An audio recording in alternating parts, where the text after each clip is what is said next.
ఇప్పుడు చంద్రబాబు నాయుడు గారి కేసులు ఏమవుతున్నాయి అని మీరు అనుకుంటున్నారు? ఏం కావాలి?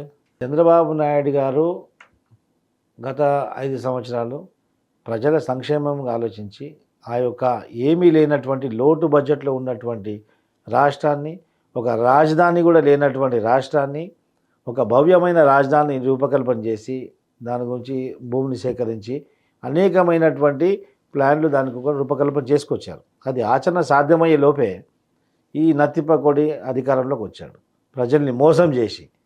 ఎందుకంటే ఆ రోజు చంద్రబాబు నాయుడు ప్రజాస్వామ్యానికి విలువ ఇస్తాడు కాబట్టి ప్రతిపక్ష నాయకుడిని ప్రజల్ని కలవకుండా మేము కూడా చంద్రబాబు నాయుడు గారు కూడా జగన్మోహన్ రెడ్డి లాగా ప్రతిపక్ష నాయకుడు ప్రజల్ని కలవకుండా ఆపింటే ఈ యొక్క నత్తిపకొడి, ఈ యొక్క షియము, నేను షియం అని ఇప్పుడు తిరుగుతున్నాను కదా, ఈ షియము షియా అప్పుడు తెలిసిపోతుండే.